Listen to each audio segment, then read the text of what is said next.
Hello everyone, আমি অরিনা আর আমার নতুন একটি ব্লগে আপনাদের সকলকে ওয়েলকাম। আজকে যেই জায়গাটাতে বেরিয়েছি সেটাকে আবুধাবির মধ্যে একটা ছোটখাটো মিনি ইন্ডিয়া বলা যেতে পারে। ইউএইর প্রত্যেকটা স্টেটেই মানে আবুধাবি, দুবাই বা শারজা সব জায়গাতেই এমন একটা করে জায়গা আছে যেখানে প্রচুর সাবকন্টিনেন্টাল পপুলেশন আছে। তার মধ্যে সব থেকে বেশি হলো আমাদের ইন্ডিয়ান। তাই এই জায়গাগুলোতে গেলে মনেই হবে না যে দেশের থেকে দূরে আছি। এইখানে প্রচুর ইন্ডিয়ান রেস্টুরেন্ট আছে আর এইখানকার খাবারের স্বাদ একদম আমাদের দেশি খাবারের স্বাদের মতন, স্পাইসি অ্যান্ড টেস্টি। তাই আজকে বাড়ি থেকে প্রায় 17 কিলোমিটার দূরে চলে এসেছি ফুচকা খাওয়ার জন্য। চলো কি খাবে? হ্যাঁ ফুচকা খাবে, চলো চলো চলো।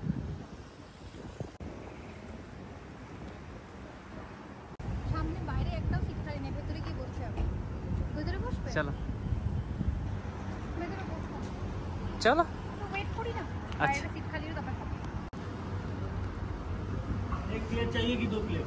एक प्लेट मिल जाएगा ना? नहीं, दो प्लेट तक मिल सकता है आपके लिए। चलिए अभी एक प्लेट दो प्लेट कर देंगे। पानी पूरी लग रही है। ফুচকা তো পাওয়া যাবে না, পানিপুরিতেই এখন দাঁড়াতে হবে, একদম মুম্বাই স্টাইল। দোকানটার নাম হচ্ছে বম্বে বাইকস, তো বম্বের ফ্লেভার তো থাকবে। হয় না কারা নেবে, কারা অর্ডার করবো একটা? না না ঠিক আছে। শুধু ফুচকা খাবো? হ্যাঁ দোকানের ভেতর দারুণ একটা ছবি লাগানো আছে, ওখানে আবার মারাঠি স্টাইলে লেখা রয়েছে আমচি মুম্বাই। ছবিটাতে মুম্বাইয়ের ফেমাস গণেশ পূজা থেকে শুরু করে বলিউড, কালিপিলি ট্যাক্সি, লোকাল ট্রেনস, ডাব্বা সার্ভিস সবকিছু খুব সুন্দরভাবে তুলে ধরেছে।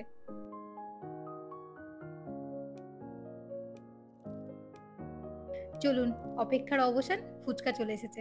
কতদিন পর ফুচকা খাচ্ছি, দেখেই আমার জিভে জল চলে এসেছে। এই দোকানটার যিনি মালিক, উনিও এই দেশে প্রথমে চাকরির জন্য এসেছিলেন। তারপর এখানে থাকতে থাকতে বুঝলেন যে এই দেশে যে কোনো ধরনের ব্যবসা শুরু করার জন্য অনেক সুবিধা আছে। আসলে ইউএইতে আসার পর কম বেশি প্রত্যেকেই একবার হলেও ভেবে থাকেন যে এই দেশে একটা ছোট হলেও বিজনেস শুরু করবে। তার সব থেকে বড় কারণ হলো যে এই দেশের সরকারকে কোনো রকম ইনকাম ট্যাক্স দিতে হয় না। কোনো ইন্ডিভিজুয়াল মানুষ যিনি চাকরি করেন উনিও যেমন কোনো সরকারকে ইনকাম ট্যাক্স দেন না, একইভাবে যদি কেউ এখানে কোনো ব্যবসা শুরু করে সেক্ষেত্রে তাকেও ট্যাক্স দিতে হয় না। যেটুকু ইনকাম করে পুরোটাই সে নিজের কাছে রাখতে পারবে। এছাড়াও ইউএই এমন একটা দেশ যেখানে বিভিন্ন দেশ থেকে প্রচুর মানুষ এখানে ঘুরতে আসে, তাই এখানে গ্রসারি, মেডিকেল, রেস্টুরেন্ট, ক্যাফে এইসবের প্রচুর ডিমান্ড। কিন্তু এই দেশের যারা লোকাল মানুষ মানে অ্যামিনিটি যারা আছেন তারা কিন্তু এই ধরনের ব্যবসাতে খুব একটা যোগদান করেন না। সেক্ষেত্রে সাপ্লাইয়ের একটা খামতি থেকে যায় সবসময়, আর সেই খামতি পূরণটাই বিভিন্ন দেশ থেকে আসা মানুষের কাছে একটা বিজনেস অপরচুনিটি তৈরি করে। শুধুমাত্র ইউএইর ভেতরে নয়, এই দেশে বসে পৃথিবীর যে কোনো জায়গায় খুব সহজে বিজনেস করা যেতে পারে। তার মেন কারণ হলো ইউএইর লোকেশন। এই দেশ একদিকে ইউরোপ আমেরিকা আর একদিকে এশিয়ার একেবারে মিডিলে অবস্থিত। এইখানে সমুদ্রপথে পোর্ট মানে বন্দর বা আকাশপথের এয়ারপোর্ট বা এখানকার যে রোড ইনফ্রাস্ট্রাকচার সেটা অনেকটাই উন্নত মানের, যার জন্য কি হয় যে কোনো ধরনের ইম্পোর্ট বা এক্সপোর্ট করার জন্য কোনো রকম অসুবিধা হয় না। এই দেশের সরকার অনেক বিজনেস ফ্রেন্ডলি রুলস বানিয়ে রেখেছে যাতে যে কোনো দেশ থেকে আসা মানুষ এখানে খুব সহজে যে কোনো ধরনের বিজনেস সেট আপ করতে পারে। এই দেখুন, এখানে একজন ট্রাক আনলোড করছে আর ট্রাকের উপর কত বড় বড় বাসনপত্র রাখা আছে দেখুন। মনে হয় এনাদের ক্যাটারিং এর বিজনেস আছে এখানে। ইউএইতে দুই ধরনের বিজনেস জোন আছে। একটা হলো ফ্রি জোন কোম্পানি, যেখানে কাস্টমারদের সাথে ডাইরেক্ট ডিলিং হয় না, যেমন ধরুন আইটি বিজনেস, ই কমার্স বা ইম্পোর্ট এক্সপোর্ট বিজনেস। আর একটা হলো মেনল্যান্ড বিজনেস, যেখানে কাস্টমারের সাথে ডাইরেক্ট ডিলিং করতে হয়, যেমন ধরুন grocery shop, meat shop, restaurant, cafe বা জামা কাপড়ের দোকান এইসব।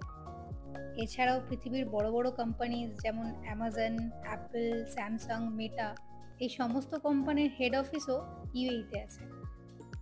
গল্প করতে করতে আমার একটা খুব পছন্দের রেস্টুরেন্টে চলে এসেছি। এই রেস্টুরেন্টের গাজরের হালুয়া আমার খুব পছন্দের, তাই যখনই এদিকটাতে আসি তখনই করে এই রেস্টুরেন্টটাতে চলে আসি গাজরের হালুয়া খাওয়ার জন্য।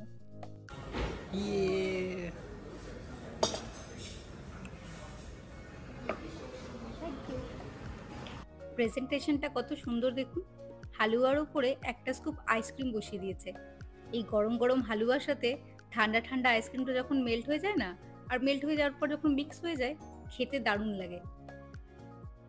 হালুয়া খেয়েই বেরিয়ে পড়েছি বাড়ির উদ্দেশ্যে।